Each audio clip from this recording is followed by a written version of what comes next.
Irmãos amados, alunos preciosos, nós estamos aqui para ministrarmos e compartilharmos da segunda aula do Evangelho de João. Bom, dessa forma, nós falamos na primeira aula de características do Evangelho que apresenta Jesus como Deus, como Filho de Deus, como Cristo. E ele aparece na perspectiva de Deus em muitas dimensões.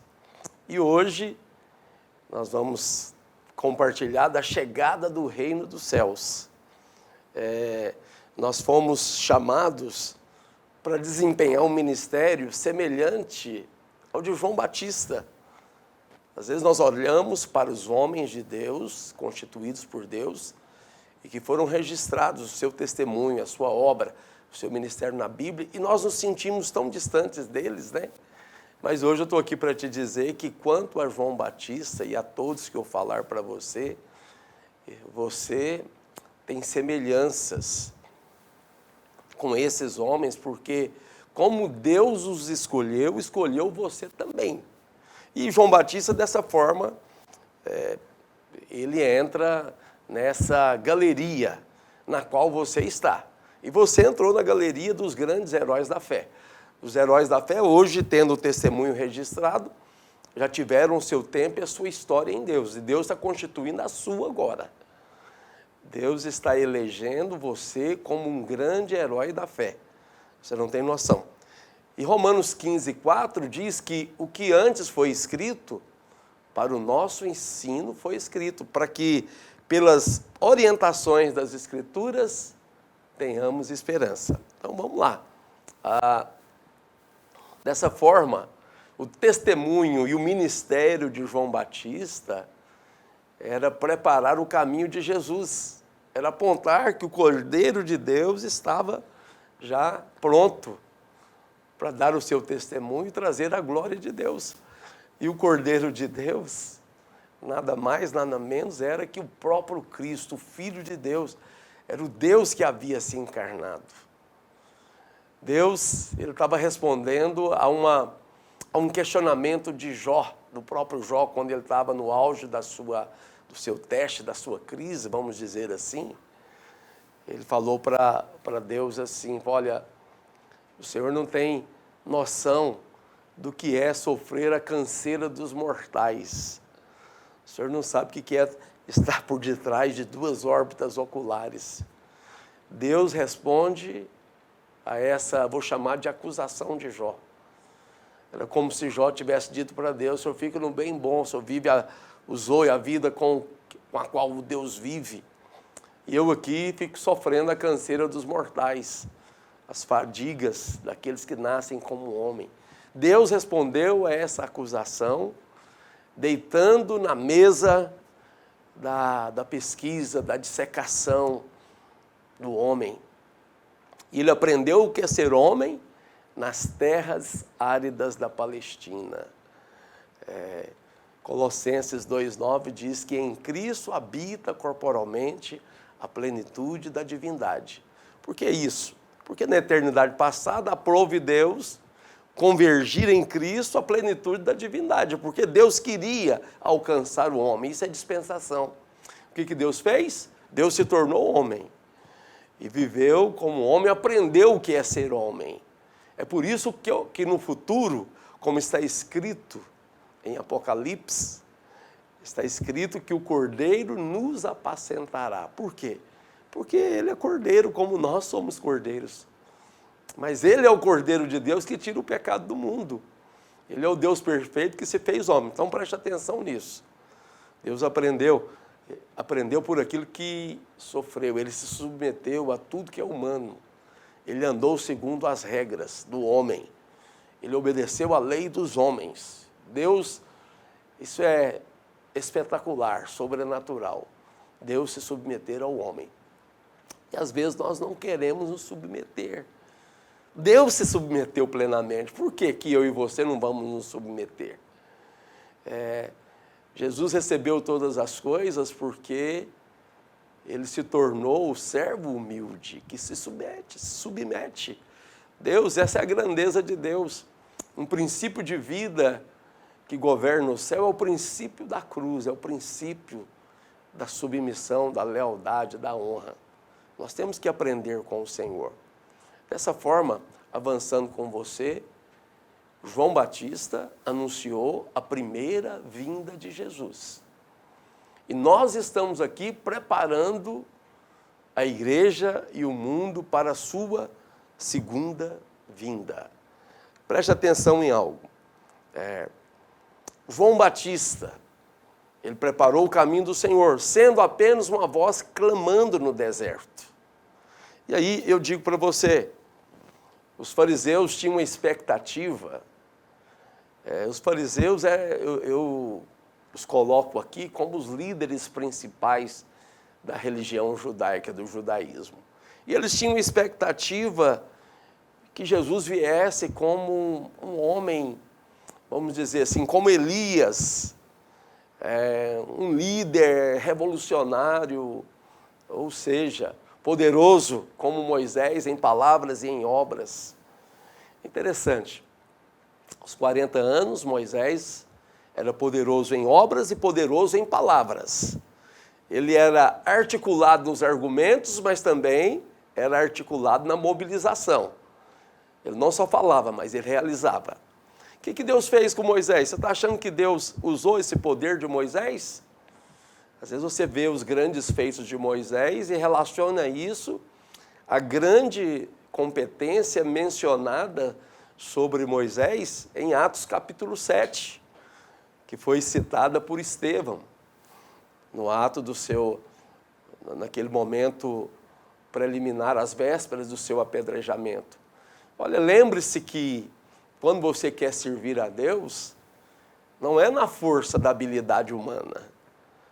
Tanto é que Moisés, tudo que ele tinha de humano, seja o poder das palavras e o poder das obras, Deus criou lá um arranjo, foi um arranjo de Deus, levou ele para o deserto, levou Moisés para o deserto, e Deus esvaziou Moisés, Deus apagou o brilho das vestes da realeza.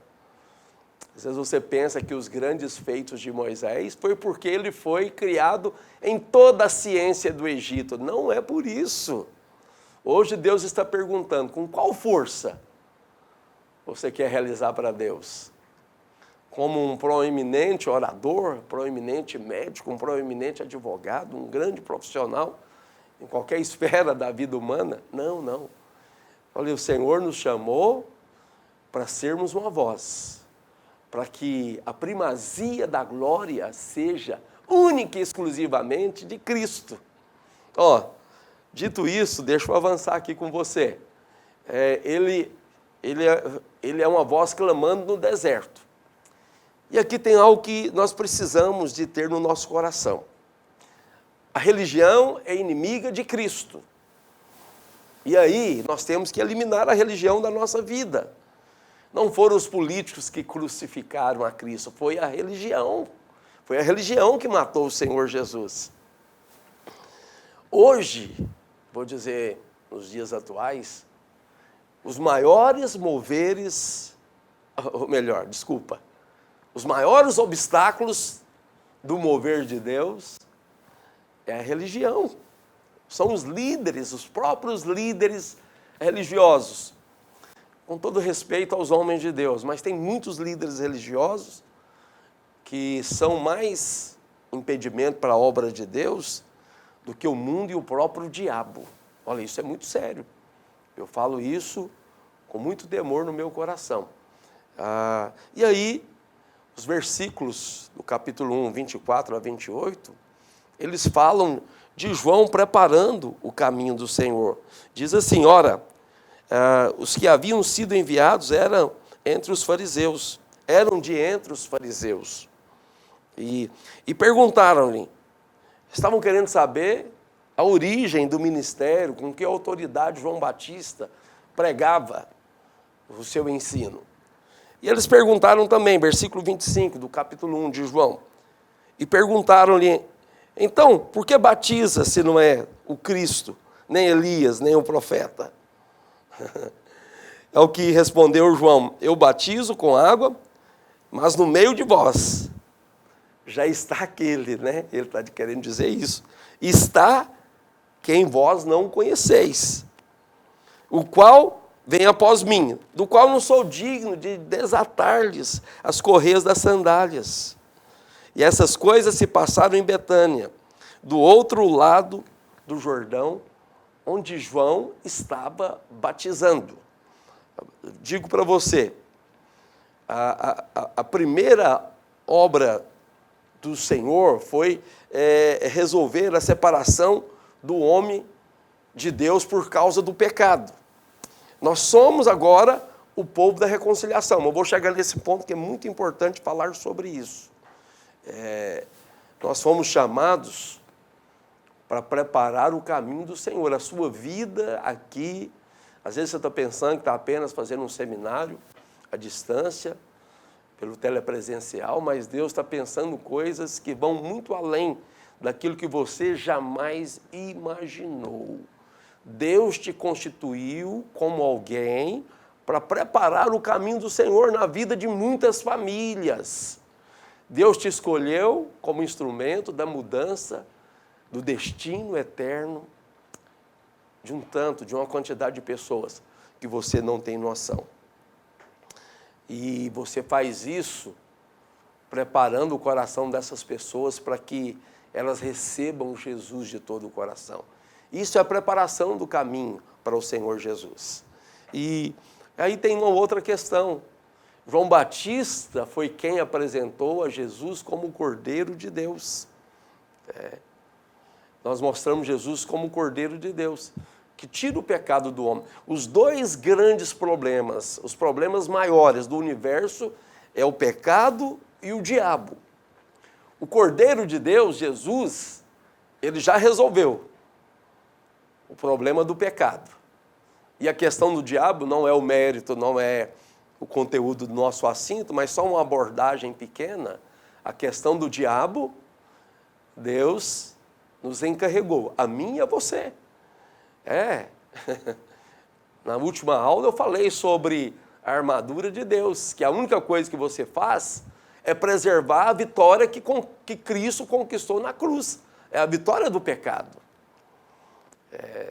E as astutas ciladas do diabo, você preserva se armando da armadura de Deus, da palavra de Deus que você está aprendendo aqui comigo neste dia. A nossa mensagem, aí entra uma questão, preste atenção. Pastor, eu tenho que imitar João Batista? Parece que o perfil de João Batista era de condenação, era algo necessário para os seus dias, isso é verdade. Mas talvez você pergunta para mim, pastor, mas eu tenho que ser semelhante a João Batista? Não, você tem que ser semelhante a Jesus. Ainda que você seja um preparador semelhante a João Batista, mas você prega agora aquilo que Jesus ensinou. E ele disse assim, aprendei de mim, que eu sou manso e humilde de coração. Esse deve ser o seu perfil.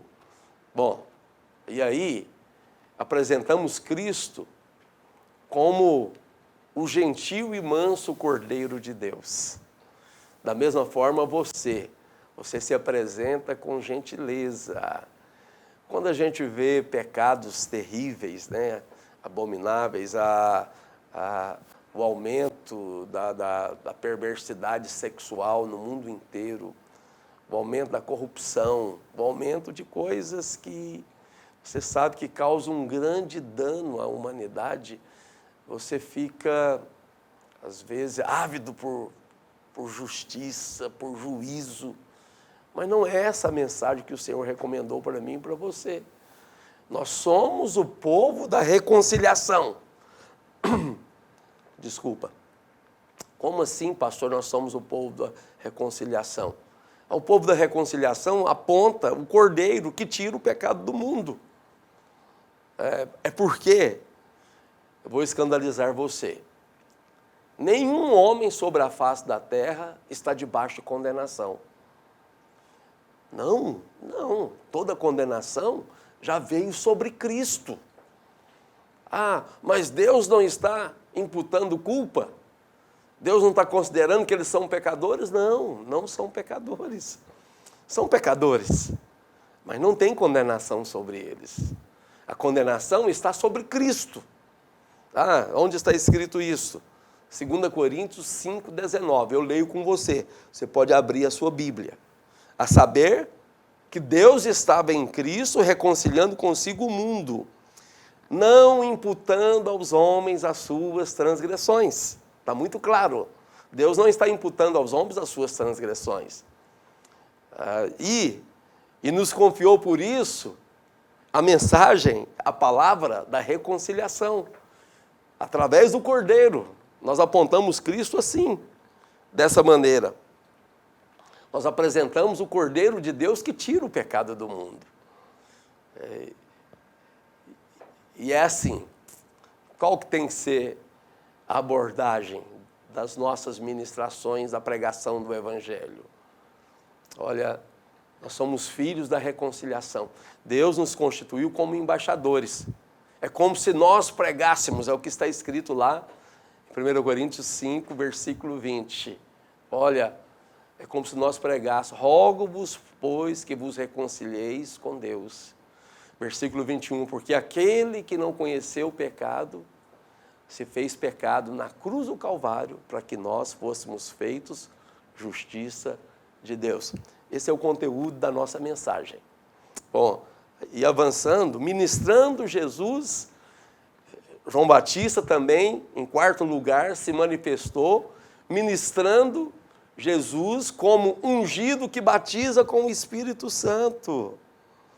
É porque João Batista falou, olha, eu vos batizo com água, mas após mim vem um que eu não sou digno de desatar a sua sandália. Ele vos batizará com o Espírito Santo e com fogo. Mas, no propósito de batizar com o Espírito Santo, o sinal de que Jesus era o Messias foi a descida do Espírito Santo como pomba sobre ele. É um testemunho do próprio Deus, onde se ouve a voz de Deus dizendo sobre Jesus, esse é o meu Filho amado, em quem eu tenho muito prazer, em quem a minha alma se compraz. Olha, vou dizer algo para você. Você vai ser reconhecido como ministro de Deus quando a unção de Deus vier sobre você, assim como veio sobre Cristo. E aí, essa unção, você fica pensando que é algo distante, algo difícil, inatingível. Eu digo para você, está ao seu alcance. Clame pelo Senhor. Todo aquele que invoca o Espírito Santo, ele vem sobre ele como um raio, para o propósito que está sendo clamado. E aí seremos reconhecidos como instrumentos de Deus, quando essa unção vier sobre nós. E aí o Senhor, versículo 32, eu vou ler com você, versículo 32 ao 34. O Senhor trazendo o seu reino. O que está escrito? E João testemunhou dizendo, vi o Espírito descer do céu como pomba e repousar sobre ele. Eu não o conhecia. Aquele, porém, que me enviou a batizar com água, me disse, aquele sobre quem vires descer e pousar o Espírito, esse é o que batiza com o Espírito Santo. Ou seja, esse é o que completa a obra de Deus, que faz a obra de Deus na sua plenitude. Isso é maravilhoso. Você está tendo aqui um momento, assim, definidor da dispensação. Esse é um momento dispensacional, onde Deus, mais uma vez, até aqui o Espírito Santo, nem tinha sido mencionado. Mas Deus dá testemunho do Espírito Santo, primeiramente, a João Batista. Mas Jesus trará a realidade da manifestação do Espírito Santo. De uma maneira totalmente diferente da do Antigo Testamento. Porque do Antigo Testamento, entendam só, o Espírito vinha sobre os reis, sobre os profetas, sobre os sacerdotes. O Espírito veio sobre patriarcas em ocasiões específicas. E isso era um privilégio inominável, muito grande. Hoje, eu e você, através de Jesus, temos o privilégio de ter a presença do Espírito Santo habitando dentro de nós. Olha, nós podemos ver pelo menos 4 princípios nesse texto de João. Eu vou ler ele para você aqui primeiro, o versículo 34, e concluir e mostrar 4 coisas específicas. Pois eu, de fato, vi e tenho testificado que ele é o Filho de Deus. Preste atenção nisso, que é muito importante o que eu vou te dizer aqui. De Nazaré, entre os 4 princípios, de Nazaré pode vir alguma coisa boa? É porque, eu vou explicar essa questão para você, eu acho que ela é importante. Deixa eu colocar aqui meu celular para não desligar, porque eu estou precisando de abrir a Bíblia, e às vezes eu vou consultar a Bíblia e ele está desligado. Você vai entender essa pergunta pela circunstância de que Jesus viveu. Entenda o ambiente.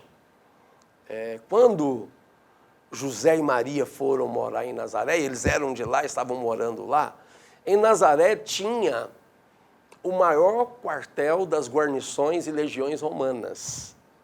E para Nazaré iam pessoas do mundo inteiro para ganhar através dos soldados. Como que eles ganhavam?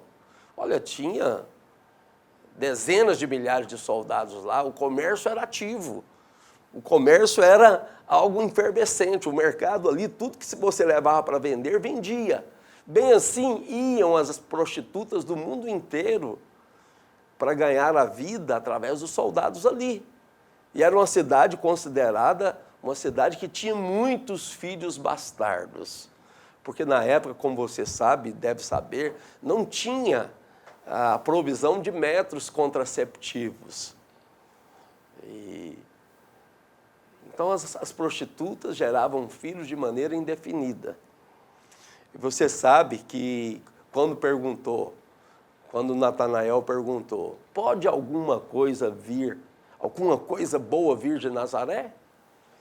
Porque era a cidade com o maior número de filhos bastardos de toda Israel. Interessante que aí que cumpre a palavra, que Deus escolheu as coisas loucas e as que não são, para que confundir as que são, para que dele seja a verdade. Ele é o único eu sou. O mover de Deus sempre tem vindo de cidades menores, dos incultos e daqueles que estão fora do circuito da religião. Preste atenção nisso. Na palavra de Deus, nada é por acaso. A gente vai ver essas questões aí. A primeira coisa que nós vemos é o princípio do segundo aqui. É o princípio do segundo, porque André veio primeiro a Jesus. Mas Jesus liberou uma palavra, não foi sobre André, foi sobre Pedro, ok? Filipe veio primeiro, mas Jesus dirigiu a palavra para Natanael. Então, nada está por acaso na Bíblia. Tudo tem um propósito. E preste atenção nisso. Caim era o primeiro, mas foi rejeitado. E Abel foi aceito por Deus. Dessa forma, Ismael foi rejeitado e Isaac foi aceito. Dos filhos de Abraão, ainda que Ismael seja um filho contra a vontade de Deus, gerado pela carne e não pelo Espírito, ou seja, por decisão natural contra Deus, Ismael não foi escolhido. O segundo filho de Abraão que foi escolhido, Isaac. E Esaú foi rejeitado. Esaú é o primogênito. Mas a bênção da primogenitura veio sobre Jacó, o segundo. Moisés morreu no deserto. Falei sobre Moisés agora há pouco, mas Moisés morreu no deserto. E Josué, que é uma das versões do nome Jesus, foi quem entrou na terra da promessa. Saul foi deixado de lado e Davi foi levantado como rei ungido, aquele que fez toda a vontade do Senhor. Deus achou a Davi homem segundo o seu coração. Desculpa. Agora, precisamos compreender que os últimos serão os primeiros. Deus rejeita aquilo que se coloca como o primeiro. Não é que, pastor, como que eu faço? Eu sou o primeiro da minha casa. É no sentido de pessoas que se sentem alguma coisa perante Deus. Não, o segundo aqui é aquele que não se acha, mas depende única e exclusivamente de Deus. Aquele que se humilha debaixo da potente mão de Deus, esse é o que Deus exalta. O segundo é aquele que é humilde. Isso é importante, mas a gente vê isso se cumprindo em toda a palavra de Deus. Então você tem que entender, o reino não é dos primeiros. E esses primeiros aqui são aqueles que, segundo o mundo, segundo a sua força pessoal, se acham alguma coisa. Não se esqueça do que está escrito, se eu não estiver enganado, no Salmo 37, que Deus não resiste àquele que tem um coração quebrantado e um espírito contrito. A esse Deus não resiste. Isso foi dito também pelo profeta Isaías. Se você é daqueles que tem um coração quebrantado, é manso, humilde de coração, você pertence à categoria dos segundos. Então, dito isso, eu quero avançar. O reino não é dos primeiros, né, que eu estou dizendo. Nós participamos do reino pela transformação. Deus transforma os primeiros nos segundos. Essa questão de que o reino não é dos primeiros, eu acho que é importante eu reafirmar isso. Isso é assim porque o primeiro representa a velha criação. Aponta para o primeiro Adão lá, literalmente o marido de Eva. O segundo aponta para a nova criação. A nova criação, uma nova raça, é constituída pelo novo cabeça que é Cristo. Cristo é o segundo homem e o segundo Adão, propriamente. E aí nós participamos, avançando aqui, do reino pela transformação. Essa situação de mudança de nome é descrita em Mateus capítulo 16, o versículo 13 ao 20, quando Pedro se chamava apenas Simão, que quer dizer frágil, e o seu nome é transformado e é mudado para Pedro, que é pedra. O Senhor disse, né, a abordagem mais forte a respeito dessa mudança é quando Jesus fala: você agora é Pedro, você é pedra de edificação. Você podia ser pedra de tropeço, mas agora vai ser pedra de edificação. E sobre essa pedra edificarei a minha igreja. Não que Pedro seja a única pedra. Ele é uma pedra especial na construção. Eu e você somos pedras. Você pode ler 1 Pedro, a carta que ele escreveu. Você vê lá que ele é um especialista no ensino sobre pedras vivas.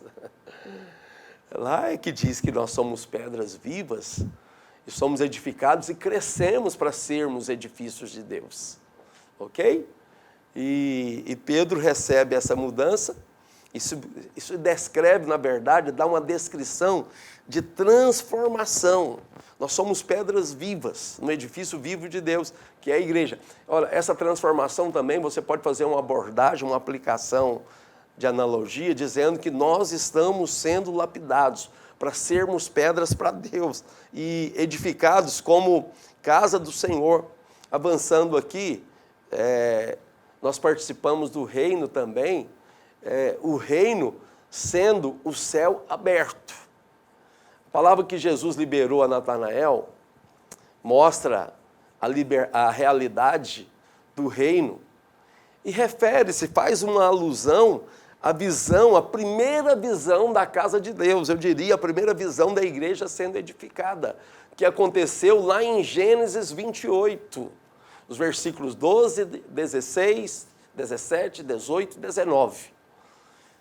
É interessante que Jacó, voltando a Jacó aqui, quando ele estava fugindo de Esaú, no caminho, ele dormiu e fez por travesseiro uma pedra. É porque no lugar que ele estava só tinha pedra. No meio dessas pedras, pela primeira vez, Deus deu a alguém a visão da sua casa. E aí é onde ele diz, né, quão temível é esse lugar. Este não é outro lugar, senão a casa de Deus. E a Bíblia diz que ele derramou óleo e ungiu aquelas pedras. E ergueu uma coluna. E aquilo ali foi um marco inicial da edificação da igreja. Ainda que o Senhor já tenha começado a edificação, quando pela primeira vez ele pregou o Evangelho, lá em Gênesis capítulo 3, versículo 15. Mas aqui, a palavra que o Senhor dá para Natanael, ela mostra a realidade do reino e se refere a essa visão.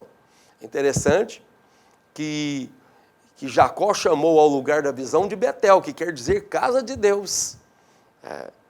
E ali, naquela visão, você se lembra que Jacó, ele viu uma escada que da terra ela subia até o céu. Aquela escada tocava o céu e tocava a terra. Tocava tanto a terra como tocava o céu. E dela subiam e desciam anjos. É o serviço da retificação. Pastor, qual que é a aplicação que a gente dá para isso? Para a descida e subida desses anjos. Lá em Gênesis 28. Olha, irmãos, nada mais, nada menos do que o projeto. Os anjos, eles só vêm, eles estão a serviço de Deus. E o propósito dos anjos é sempre estender a mão para abençoar. Você não ora a anjos, mas os anjos estão servindo nós. Estão nos servindo dia e noite, servindo. Você pode ler em Hebreus, capítulo 1, versículo 14. Lá está escrito assim, olha, são miríades de seres angelicais que saem da presença de Deus para servir em favor daqueles que estão na terra e hão de herdar a salvação. Essa é a verdade sobre os anjos hoje. Essa escada era a visão da igreja. A igreja, ela constitui essa escada poderosa, a partir da qual os anjos descem à terra e sobem ao céu e servem diante de Deus a nosso favor. Isso é maravilhoso, isso é tremendo.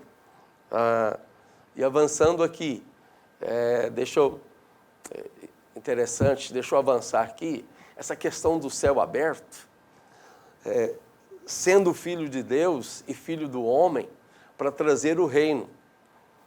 Vou dizer algo para você. Primeiramente, você crê em Cristo, e isso é necessário, como filho de Deus. Quando você crê em Cristo como filho de Deus, você recebe vida. Mas quando você tem por revelação e entendimento de fé que Jesus é filho do homem, aí você desfruta e começa um processo de desfrute das heranças do reino. É a partir daí que se cumpre o Evangelho de João, um dos textos mais tremendos do Evangelho de João. João, capítulo 10, versículo 10, que diz assim, o diabo vem somente, o inimigo vem para matar, roubar e destruir. Mas eu vim, Jesus dizendo, para que vocês tenham vida e a tenham em abundância. Isso é maravilhoso. E nós temos que desfrutar isso. Foi como homem que Jesus executou a redenção. Essa obra só era possível através de Cristo. Lembra-se em Apocalipse, capítulo 5? João foi questionado por um dos 24 anciãos. Quem vai tomar o livro? Né? Quem é digno de tomar e abrir o livro? Foi uma pergunta. A Bíblia diz que João chorava copiosamente, chorava intensamente, porque não foi achado ninguém digno no céu. E ele pensou assim, olha, se não tem alguém digno no céu, na terra muito menos. Mas enquanto ele chorava, e o choro dele tem um sentido. O sentido do choro de João é que ele sabia que sem a redenção do Filho de Deus e Filho do homem, a história seria uma grande incógnita.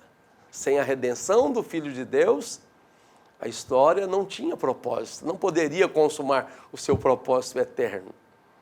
Através da sua dimensão de Filho do homem, Jesus executou a redenção eterna. E como Filho de Deus, ele tem o poder de nos conceder a sua própria vida, a vida com a qual o próprio Deus vive. Hoje eu e você temos a vida de Deus através do Filho do homem. E temos como Filho de Deus e como Filho do homem, nós temos a redenção. Isso é maravilhoso. Agora, para com o homem, Jesus é o Filho de Deus. Para dar a vida, para dar a vida e para você vencer o diabo. Ele é o Filho do homem para exercer a autoridade na terra contra o diabo. É aquilo que eu disse. Eu não sei se nessa aula ou na aula passada. Falei, você está aqui como Filho de Deus para resolver a questão do diabo, porque a do pecado foi resolvida na cruz. A do diabo, Deus nos encarregou.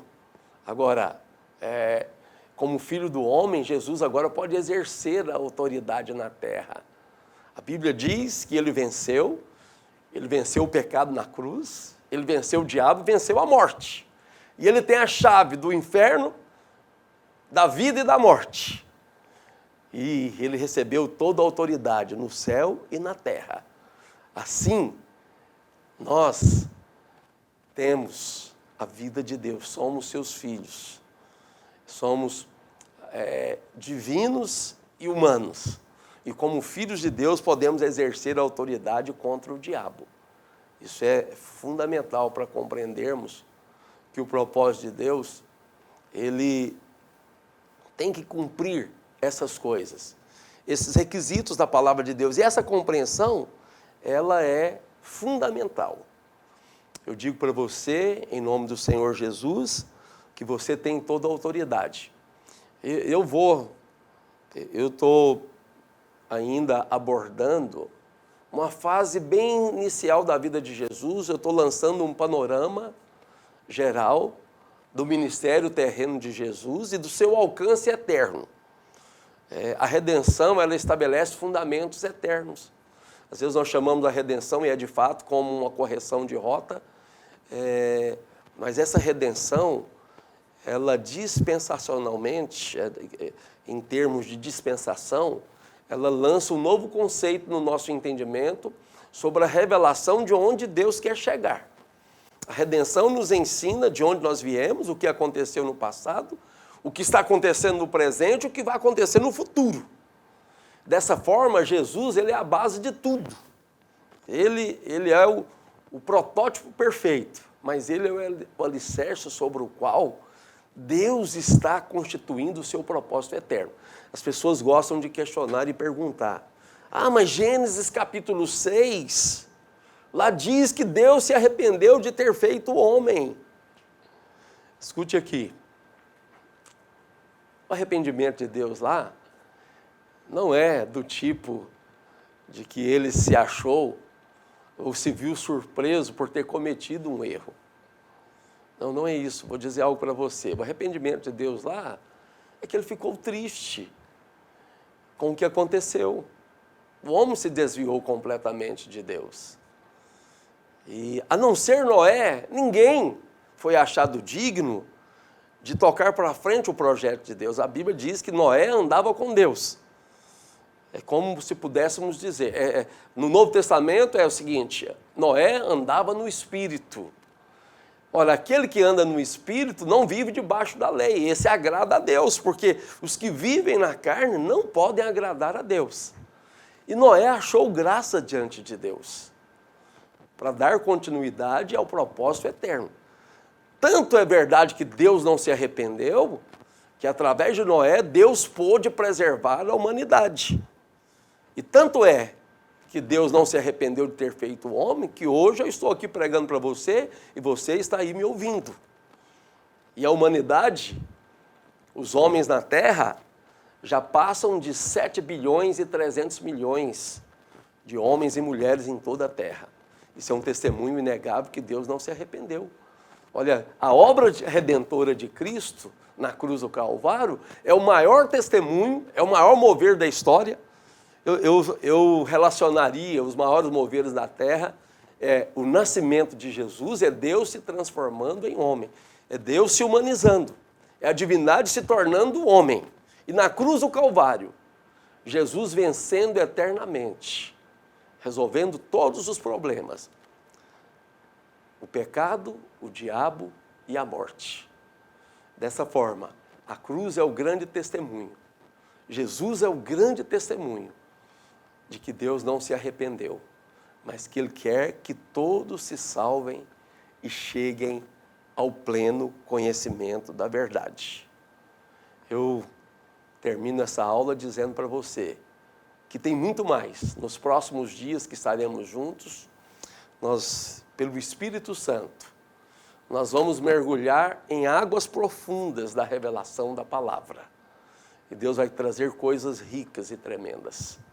E você foi constituído como um preparador do caminho, você foi constituído como um instrumento do próprio Senhor Jesus. O maior propósito do seu nascimento é que você se tornasse expressão da glória de Deus e representasse a autoridade de Deus na terra. Você agora pode fazer isso, porque você está em Cristo. Olha, estando em Cristo, você tem toda a autoridade. Lembra do que Jesus falou antes de subir ao céu, depois da sua ressurreição? Todo poder, toda autoridade me foi dada no céu e na terra. Isso significa, querido aluno, que não sobrou nenhuma autoridade para o diabo. Toda ela está nas mãos do Senhor e nós podemos usar dessa autoridade. Esse é o sentido mais elevado da chegada do reino dos céus. Que eu e você temos autoridade para testemunhar que Cristo virá. João preparou Jesus para a sua vinda em carne. Nós estamos aqui para preparar a vinda de Jesus em glória. Não se esqueça disso. Eu quero orar e abençoar a sua vida agora, para que na sua vida se cumpra o propósito de Deus. E que nunca você esteja abaixo desse propósito. Que Deus te leve e eleve a níveis altos do propósito do Senhor. Curva sua cabeça agora que eu quero te abençoar. Pai, em nome de Jesus, eu abençoo cada um desses alunos que em todo o Brasil e mesmo fora do Brasil estão, ó Senhor, se alimentando da sua palavra em cada uma dessas aulas. Que eles sejam abençoados pelo Senhor. Confirma neles, Senhor, a sua autoridade, a presença da sua glória. Que nenhum desses alunos, ó Deus, se esqueçam, sejam indiferentes à sua presença no espírito deles. Que sejam cheios do seu espírito, que a cada dia, a partir de cada aula, se tornem mais cheios do Senhor, mais cheios da sua revelação. E que entendam aquilo que vai no seu coração. E que se aproprie do mesmo encargo que está no seu coração, Deus, a favor da salvação de vidas. Que eles sejam instrumentos da preparação do caminho, para que Jesus entre na vida de muitas famílias, de muitas pessoas, para transformar profundamente o destino eterno dessas pessoas. Ó Deus, que através desses alunos, ó Deus, um número incontável de pessoas sejam tiradas do reino das trevas para o reino maravilhoso da luz do Senhor Jesus. Em nome de Jesus, eu abençoo que eles retornem para suas casas abençoados, Pai. E que tenham complemento dessa semana cheios da glória e do Espírito Santo de Deus. Em nome de Jesus, amém. Muito obrigado, irmãos. Até a próxima aula. Um grande abraço em todos.